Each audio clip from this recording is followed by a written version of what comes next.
pauta número 1, eleição dos presidentes da Câmara e do Senado nesta quarta-feira, na próxima quarta-feira, é quando assumem aí os deputados federais eleitos e reeleitos, senadores eleitos e reeleitos. Na Câmara, o Arthur Lira é o favorito, já tem lá um monte de acordo para ser reeleito. No Senado, os principais candidatos são o atual presidente do Senado, né, que tem a nossa torcida contra, o Rodrigo Pacheco, e o Rogério Marinho, que falou sobre a candidatura dele. Eu tenho uma enorme preocupação quando nós assistimos agressões feitas à democracia e ao Estado de Direito em nome da democracia. E quando isso acontece, é banalizado e é normalizado, é evidente que há um desequilíbrio no Estado de Direito de nosso país. A nossa candidatura é uma candidatura da instituição. Ana, a gente não tem como esconder a nossa torcida contra o Rodrigo Pacheco. Tem o Rogério Marinho, tem o Eduardo Girão, mas assim, ficamos esse tempo aí em recesso, um pouquinho mais de um mês, diante de notícias estarrecedoras, né, de uma visão de Brasil caminhando para o buraco rapidamente, né? Em um mês aí de governo a gente já teve vários problemas, vários desastres feitos e anunciados. Então é muito importante essa eleição para o Senado, talvez depois da eleição presidencial, talvez a segunda eleição mais importante da história do Brasil. O Rodrigo Pacheco representa realmente uma situação que a gente não quer para esse país neste momento. Bom, boa noite, mestre Augusto Nunes. Estava esperando você entrar para te dar boa noite, então muito boa noite. Lacombe, já como se não bastasse agora os problemas dessa administração, problemas de management, né, de administração mesmo.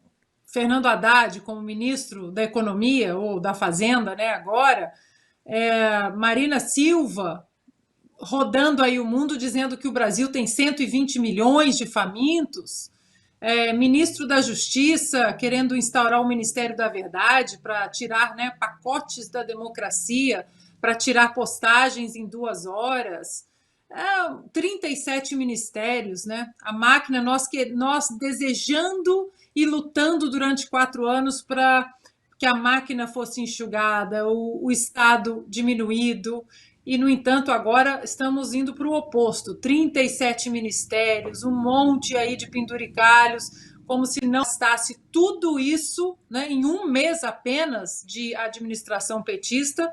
Nós já vínhamos de problemas com o Supremo Tribunal Federal, não apenas o Supremo como um todo, né, mas não como instituição, mas com essa composição, ali mais na figura do ministro Alexandre de Moraes, do Barroso, que cometeram algumas ilegalidades e, claro, isso até pode fazer parte de uma democracia, um entendimento errado aqui, outro ali, mas democracias sólidas, elas têm suas ferramentas de freios e contrapesos, e a nossa nunca foi usada para frear qualquer inconstitucionalidade que, porventura, acontecesse. E nós sabemos que muitas aconteceram nos últimos 2 anos no Brasil. E essa ferramenta, o Senado, nunca sequer foi acionada. E não apenas isso, o cenário é de que ele não será acionado. Essa ferramenta não será acionada, ferramenta constitucional, com o Rodrigo Pacheco na presidência do Senado. Então, para que nossa democracia, nossa república, ela estabeleça aí um projeto de sobrevivência, eu diria, diante de tantos desmandos, nós precisamos trocar urgentemente essa cadeira da presidência do Senado, seja com o Marinho ou com o Girão. O Rodrigo Pacheco não dá mais para ficar, porque ele não está protegendo o que há de mais precioso em democracias sólidas, a Constituição. E a eleição no Senado, Constantino, na verdade não existe uma recomendação para que a gente tenha um segundo turno sem nenhum dos candidatos atingir os 41 votos. Então a gente provavelmente deve ter um segundo turno, está bem disputado ali, o Pacheco tem uma vantagem neste momento, e a gente teria, então, um segundo turno entre o Pacheco, né, ao que parece, e Rogério Marinho, né? O Eduardo Girão corre por fora. Constantino, as suas considerações aí sobre a eleição, principalmente no Senado, né? Acho que a Câmara tá meio que, a parada está meio resolvida, né? Sem dúvida, Lacombe. Bom, boa noite, querida Ana, mestre Augusto, né? Veja, essa eleição é a coisa mais importante aí que tem no momento, né? Sem sombra de dúvidas. E é curioso a gente lembrar que o PT está oficialmente apoiando a reeleição de Rodrigo Pacheco.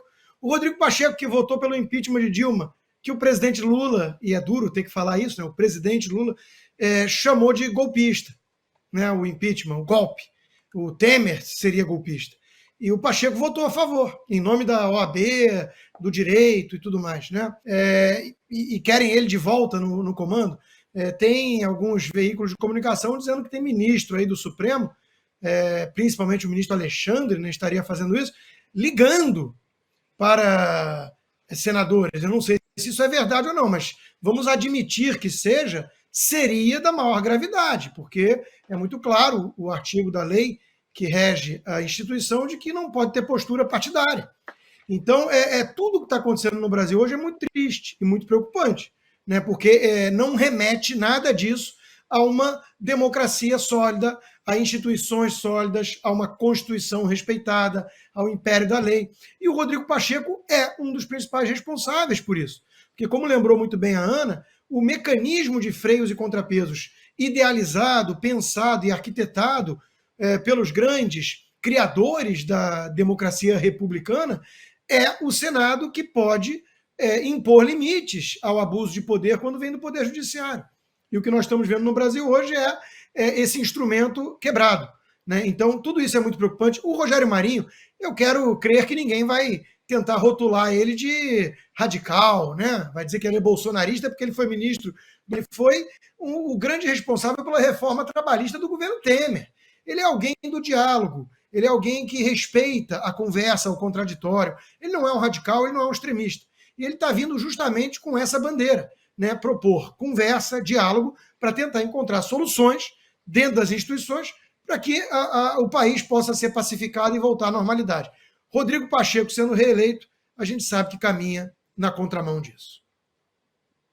Constantino, você citou aí, disse que o Rogério Marinho não é exatamente um bolsonarista, e não é. Eu me lembro bem daquela reunião ministerial que acabou sendo gravada e depois foi divulgada por ordem do Edson Fachin, se não me engano, 22 de abril de 2020, e houve naquela reunião, quem fizer um esforço de memória ou tiver interesse, o vídeo está aí disponível, né, porque liberaram aquele vídeo para que todo mundo visse, como se houvesse algo muito grave ali.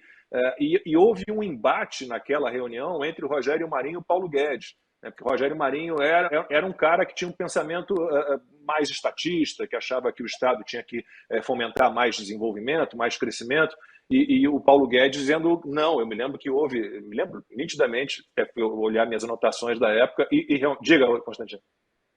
Não, é muito bom você lembrar isso antes de passar para o Augusto, porque o Rogério Marinho me ligou a essa época, porque ele sabia que eu era próximo do Paulo Guedes, foi meu chefe, tudo, tentando justamente o quê? Dialogar.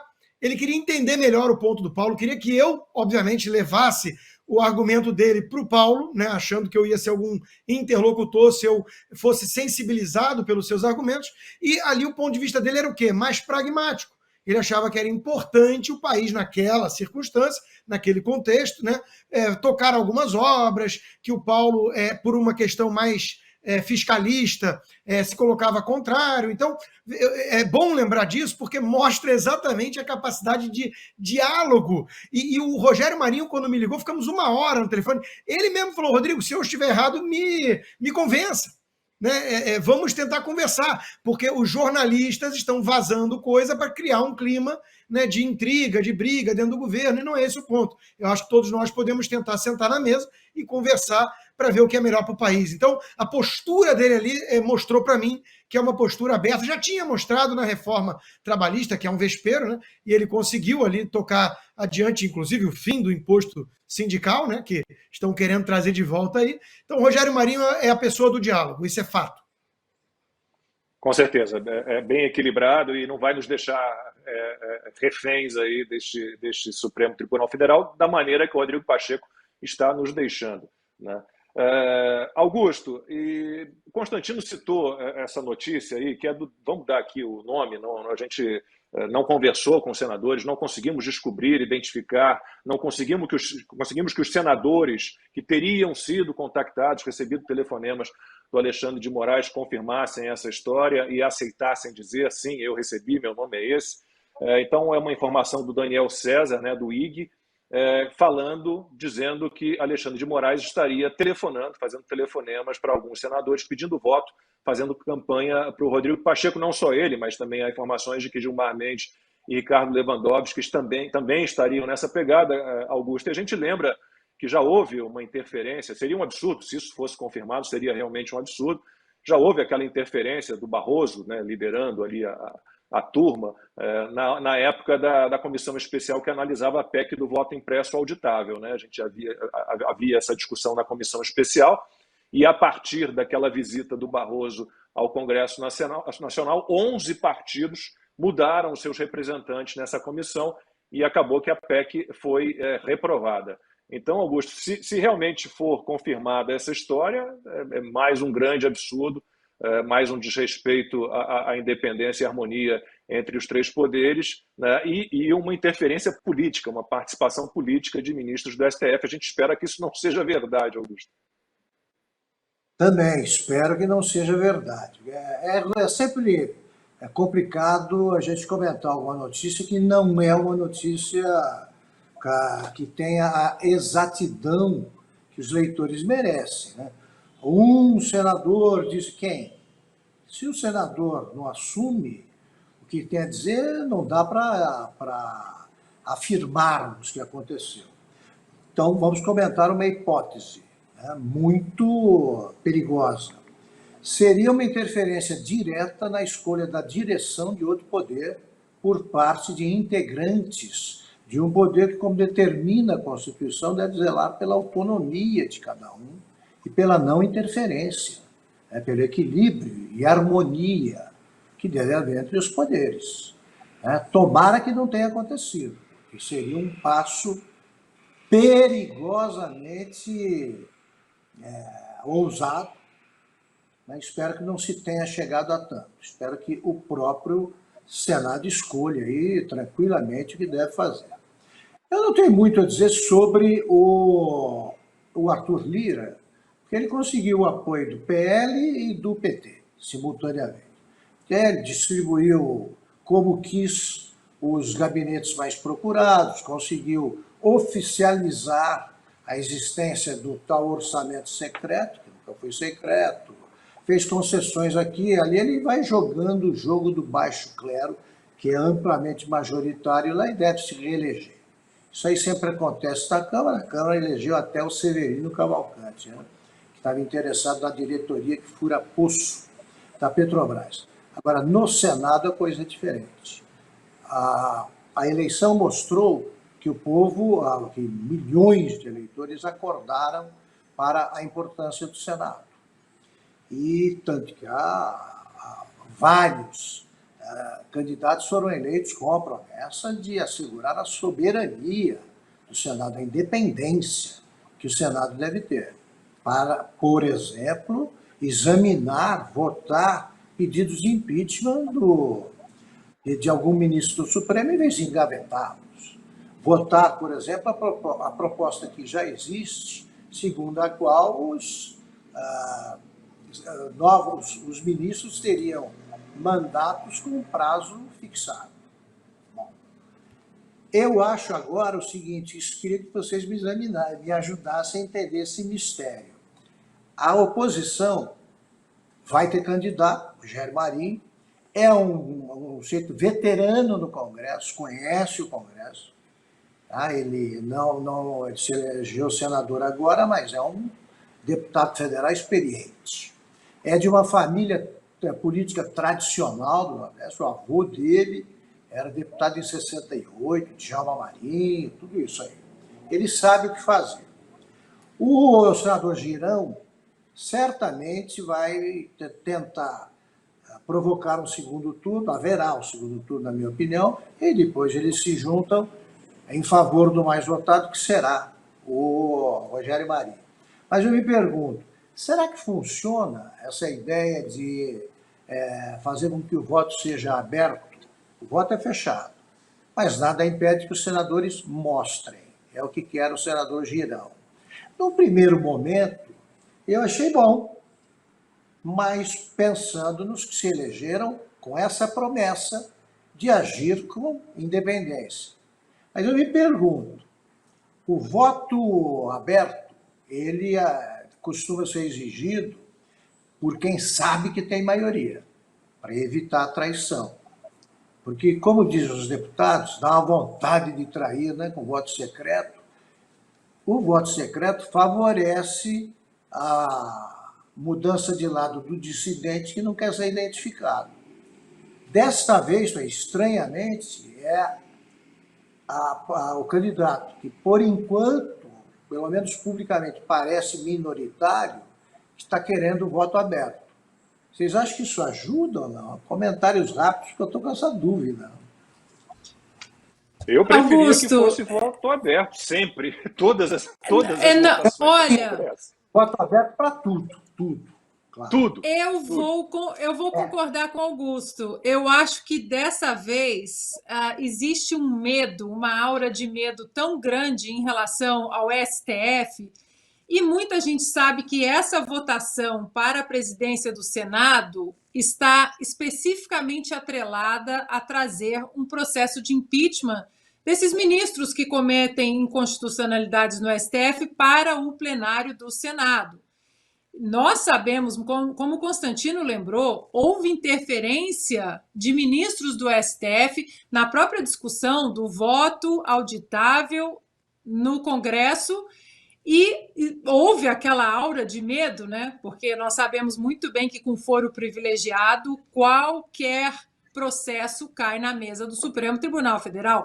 A própria manutenção da prisão do deputado Daniel Silveira pela Câmara, muitos deputados depois, o próprio Daniel Silveira disse em entrevistas, eles foram ali, né, coagidos, telefonemas de ministros, e eles resolveram não interferir na decisão do Supremo Tribunal Federal com medo de represália. Então, nesse caso, eu acho que o voto secreto, você nunca vai saber quem de fato traiu Pacheco, e eu acho que nesse caso especificamente o voto secreto pode derrubar o Pacheco.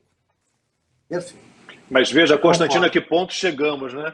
É o pavor de abrir o voto e sofrer represália de alguma forma mais à frente. Isso não remete a uma democracia saudável, né? Por óbvio. Eu quero lembrar também de um episódio, se eu não me engano, foi com o Antônio Carlos Magalhães, à frente da Câmara, né? Ou do Senado, que teve lá uma quebra de sigilo dos votos, né? Lembram desse escândalo também? Foi do Senado, né? Exato. Então, isso é outra... Eu só me lembro do ACM como senador. Então... Ali tem uma história boa. Posso comentar? Porque eu vivi com... Agora já posso quebrar o sigilo da história. O Antônio Carlos Magalhães, ele andava com aquela lista, que foi a lista que resultou... Acho que eles votaram a cassação do depois foi governador de Brasília, do Distrito Federal. Era o problema dele, né? Lembro o nome já, o senador. Aí, foi o Luiz Estevão? Não era talvez, Luiz Estevão, exatamente. Luiz Estevão. E o Antônio Carlos Magalhães, ele andava com aquela lista para mostrar que... Ele mostrava a jornalistas, olha aqui, como votaram os deputados, como votou o deputado PT, tá? E mostrava, o senador, mostrava aquilo. E brincava, ironizava o voto do Sarney, porque o Sarney votou em branco. Então ele dizia assim, olha aqui, Sarney não se define nem em eleição secreta. Pois bem, deu aquela confusão, descobriram que o Antônio Carlos tinha quebrado esse sigilo, ele teve de se afastar, seria cassado, e aí o Sarney se vingava dizendo, tá aí, Tá vendo como é bom botar em branco? Ali nada é secreto, a gente acaba descobrindo, etc, etc. Heloísa Helena votou pela permanência no Senado do Luiz Estevam. Era essa a jogada que o Antônio Carlos fazia. Mas, olha, no momento, pelo menos, o voto secreto, não ser divulgado no momento, nesse caso, ressalvando que eu sou a favor do voto aberto sempre, sempre, nesse caso, pode ser vantajoso para a oposição. Constantino, quer complementar? Não, eu só vou chamar a atenção para um ponto, né? A Ana Paula lembrou muito bem daquele ciclo vicioso, né, que o foro privilegiado faz os parlamentares ficarem meio reféns do próprio Supremo, que eles podem são os únicos que podem impor limites por meio, principalmente do Senado, né, para abrir um processo de impeachment e tudo. E isso é quando existem crimes que vão ser julgados pelo Supremo. Nós estamos numa situação tão surreal no Brasil e tão fora, né, da normalidade institucional, que hoje em dia não precisa nem de crime, né? Então, o grau de arbítrio está tão grande que todos somos reféns, até porque não precisa nem ter foro privilegiado, né, Ana? Não precisa nem ser parlamentar para entrar em algum inquérito do Supremo. Então, a coisa está tão fora do padrão, digamos assim, que não dá para prever mais nada e todo mundo, sim, tem receio e isso denota a morte lenta da democracia. Curiosamente, ironicamente, né, vem daqueles que bancam os seus grandes defensores. A tipificação criminal é ao bel prazer, né? Aliás, há crimes que não são crimes, inclusive. É isso, né, Consta? Não tem muito para onde correr ultimamente.